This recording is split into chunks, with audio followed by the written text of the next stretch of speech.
Thank you for joining me on this special video broadcast. My name is Oladipupo Clement. On this video, I want to share with you on 7 emotions your product or service must address in order to be viable and sellable. You see, people don't buy products, they buy what it delivers to them. So if you are in business or you're thinking of going into business, or you even work in a business, it's important you understand the psychology of sales, and everything has to do with the emotions that people express when a certain kind of product is mentioned. So ultimately, products are conveyors, are transmitters of value, right? And so people buy the value, the intangible value. Sometimes it may just be convenience, sometimes it may just be the ease, sometimes it may be the status and the status it positions them. Sometimes it's also about the leverage it provides for them and all of that. So you want to evaluate the emotion that your product addresses. And if you have not done that before now, then this is certainly going to be of great value. So there are 7 principal emotions that your product or service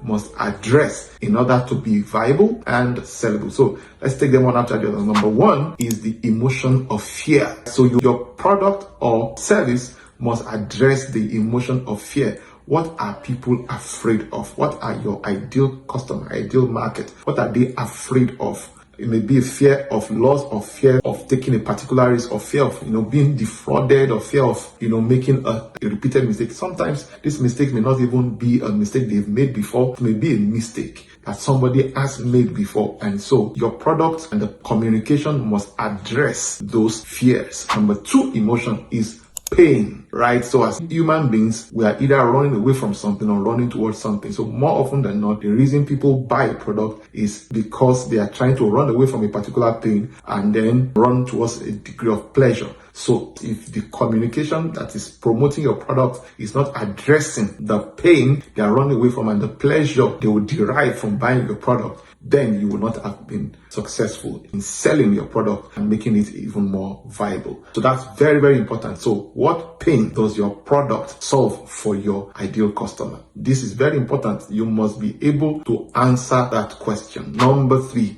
is irritation. Irritation. Now, they are just different languages, but these are all emotions, right? People buy things largely for what it will do for them. They buy it for their own reason and not their own reason alone, not for your own reason. They buy things for their own reason, right? So what are their irritations? What gets them upset? What irritates them? You want to make sure that your product is packaged, is designed in such a way that it addresses all of these key elements. Number 4 is frustration. What have they been frustrated about? What are they being frustrated about? And what are they trying not to be frustrated about? If your product is in your communication, in your marketing communication, and your sales copy, all of this must be thoroughly addressed. One of the key things that I do and a marketing team does from time to time is to, first and foremost, you create a product.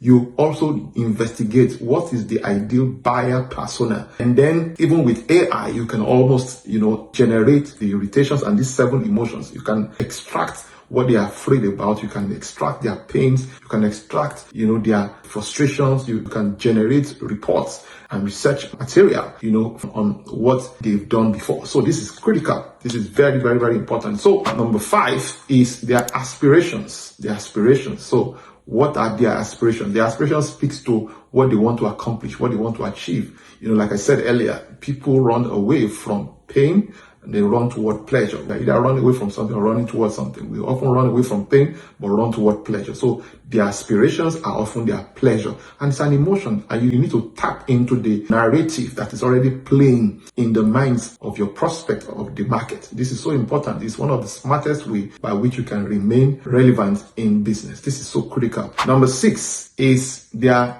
wants. Their wants. What do they want? How does this product or service satisfy their wants? Note, I did not say need. I'm going to touch on that shortly. But their wants, right? People in the market buy things for one reason only, and that is for what satisfies their wants. So it's important to know how your product or service satisfies that particular want. This is so critical. That's why each time I engage with prospects or with buyers and people who want to do business with us, I often like to know what their objectives are, because ultimately that will help to tailor our our product to suit their, and if it doesn't match, if there are no alignment, I can recommend them elsewhere, right? So this is very, very important. So you don't waste airtime, you don't waste too much man hours, trying to convince someone against their wants. So this is so important. Number 7, finally, the 7th emotion is, what are their needs? What are their needs? What are their needs? In what way does this product or service satisfy their particular needs? And if you do this, you will